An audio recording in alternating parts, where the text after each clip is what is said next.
Israel launched a wide-ranging airstrike on Iran on Friday, targeting nuclear facilities, ballistic missile factories, and military commanders, claiming it was the start of a long-term operation to prevent Tehran from building nuclear weapons. Iranian media and witnesses reported explosions, including at the country's main uranium enrichment facility at Natanz, while Israel declared a state of emergency in anticipation of retaliatory missile and drone strikes. Iran's elite Revolutionary Guard Corps killed its top commander, Hossein Salami, and the unit's headquarters in Tehran, state media reported. It said several children were killed in the attack on a residential area of the capital. "We are at a critical moment in Israel's history," Israeli Prime Minister Benjamin Netanyahu said in a recorded video message. Moments ago, Israel launched Operation Rising Lion, a targeted military operation to roll back the Iranian threat to Israel's very survival.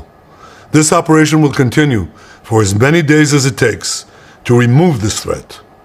For decades, the tyrants of Tehran have brazenly, openly called for Israel's destruction. They've backed up their genocidal rhetoric with a program to develop nuclear weapons. In recent years, Iran has produced enough highly enriched uranium for 9 atom bombs. 9.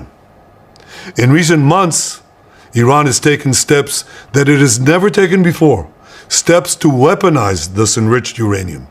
And if not stopped, Iran could produce a nuclear weapon in a very short time. It could be a year, it could be within a few months, less than a year. This is a clear and present danger to Israel's very survival. 80 years ago, the Jewish people were the victims of a Holocaust perpetrated by the Nazi regime. Today, the Jewish state refuses to be a victim of a nuclear Holocaust perpetrated by the Iranian regime. Now, as Prime Minister, I've made it clear time and again, Israel will never allow those who call for our annihilation to develop the means to achieve that goal. Tonight, Israel backs those words with action. We struck at the heart of Iran's nuclear enrichment program. We struck at the heart of Iran's nuclear weaponization program. We targeted Iran's main enrichment facility in Natanz. We targeted Iran's leading nuclear scientists working on the Iranian bomb. We also struck at the heart of Iran's ballistic missile program. Last year, Iran fired 300 ballistic missiles at Israel. Each of these missiles carries a ton of explosives and threatens the lives of hundreds of people. Soon, those missiles could carry a nuclear payload, threatening the lives not of hundreds, but of millions.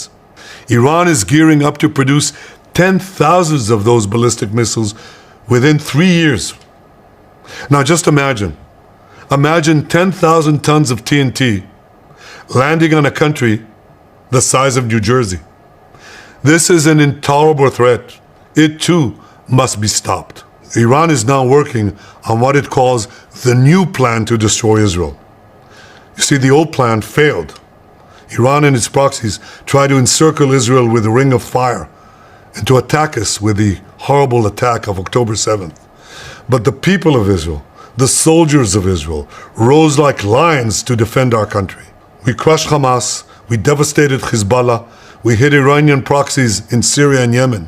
And when Iran directly attacked us twice last year, we struck back inside Iran itself. Yet in defending ourselves, we also defend others. We defend our Arab neighbors. They too have suffered from Iran's campaign of chaos and carnage. Our actions against Iran's proxy Hezbollah led to the establishment of a new government in Lebanon and the collapse of Assad's murderous regime in Syria. The peoples of those two countries now have a chance for a different future, a better future. So too do the brave people of Iran, and I have a message for them. Our fight is not with you. Our fight is with the brutal dictatorship that has oppressed you for 46 years. I believe that the day of your liberation is near. And when that happens, the great friendship between our two ancient peoples will flourish once again.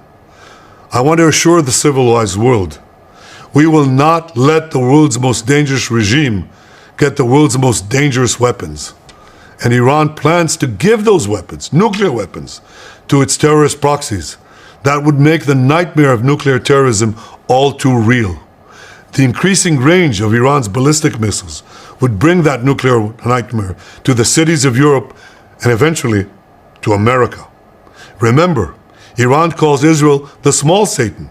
It calls America the great Satan.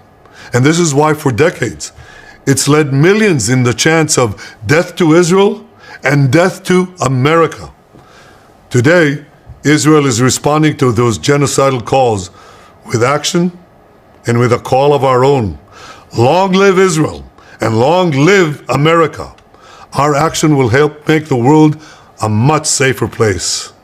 I want to thank President Trump for his leadership in confronting Iran's nuclear weapons program. He has made clear time and again that Iran cannot have a nuclear enrichment program. Today, it is clear that Iran is just buying for time. It refuses to agree to this basic requirement of peaceful nations. That is why we have no choice but to act, and act now. The hardest decision any leader has to make is to thwart a danger before it is fully materialized. Nearly a century ago, facing the Nazis, a generation of leaders failed to act in time. They were paralyzed by the horrors of World War I. They were determined to avoid war at all costs, and they got the worst war ever. They adopted a policy of appeasement. They closed their eyes and ears to all the warning signs. That failure to act resulted in World War II, the deadliest war in history. It claimed the lives of 60 million, including 6 million Jews, a third of my people. After that war, the Jewish people and the Jewish state vowed, never again. Well, never again is now. Today, Israel has shown that we have learned the lessons of history. When enemies vow to destroy you, believe them. When enemies build weapons of mass death, stop them. As the Bible teaches us, when someone comes to kill you, rise and act first. This is exactly what Israel has done today. We have risen like lions to defend ourselves. Over 3,000 years ago, Moses gave the people of Israel a message that has steeled their resolve ever since. Be strong and courageous, he said. Today, our strong and courageous soldiers and people stand together to defend ourselves against those who seek our destruction. And by defending ourselves, we defend many others, and we roll back a murderous tyranny. Generations from now, history will record that our generation stood its ground, acted in time, and secured our common future. May God bless Israel. May God bless the forces of civilization everywhere. Thank you. A few days ago, Israel launched Operation Rising Lion, a military operation aimed at defeating the Iranian threat that threatens Israel's very existence. The operation will continue for as many days as it takes to eliminate this threat. Iran's supreme leader Ayatollah Ali Khamenei said in a statement that Israel had unleashed its evil and bloody. An Israeli military official said Israel had struck dozens of nuclear and military targets, including the facility at Natanz in central Iran. The official said Iran had the materials it needed to build 15 nuclear bombs within days. The United States said it had no role in the operation, which risks escalating tensions in the key oil-producing Middle East. Along with the extensive airstrikes, Israel's Mossad spy agency has led a number of covert sabotage operations inside Iran, a senior official said. Axios reported, citing an Israeli official. The operations were aimed at damaging Iran's strategic missile sites and its air defense capabilities.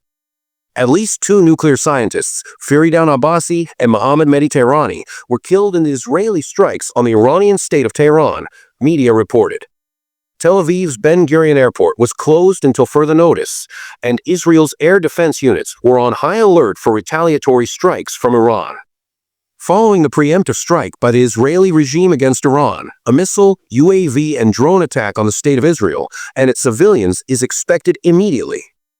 Defense Minister Israel Katz said in a statement, Israeli military chief Eyal Samir said tens of thousands of troops had been called up and were ready on all fronts.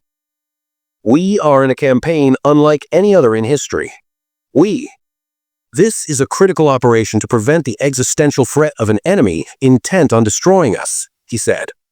Israeli Minister Gideon Saar held marathon calls with adversaries around the world about Israel's attack on Iran, the foreign ministry said in a statement. U.S. President Donald Trump said Iran cannot build a nuclear bomb and that the U.S. wants to return to the negotiating table after Israel launched air strikes on Iran, in an interview with Fox News. Trump will convene a meeting of the National Security Council on Friday morning, the White House said. He had said on Thursday that an Israeli attack on Iran would go very well, but reiterated his hopes for a peaceful resolution. A U.S. official told our reporter that the U.S. military is planning for a full range of contingencies in the Middle East, including the possibility of having to help evacuate American civilians. An Iranian armed forces spokesman said Israel and its main ally, the United States, would pay a heavy price for the attack, accusing Washington of supporting the operation. As the U.S. sought to distance itself from Israel's military action, an Israeli official told public broadcaster that Israel had coordinated with Washington on Iran. U.S. Secretary of State Marco Rubio said the U.S. had no role in the attacks and that Tel Aviv had acted unilaterally in self-defense. We are not involved in attacks against Iran, and our priority is to protect American forces in the region, Rubio said in a statement. Sirens sound across Israel on Friday night, with explosions heard in Tel Aviv and Jerusalem, the country's military spokesman said, and missiles from Iran. Israel launched hundreds of ballistic missiles in retaliation for its biggest attacks on Iran, destroying Iran's vast underground nuclear facility at Natanz and wiping out its top military commanders. Iran's state news agency IRNA said, there were no immediate reports of deaths or injuries. Israel said the attack was the start of Operation Rising Lion. Iran's supreme leader Ayatollah Ali Khamenei accused Israel of launching the attacks and starting the war. U.S. President Donald Trump said it was not too late for Tehran to reach a deal on its nuclear program and stop its bombing campaign. By Friday evening, Iranian media reported explosions in the northern and southern suburbs of Tehran, as well as in Fordow, near the holy city of Qom, the second nuclear facility to survive the initial attacks.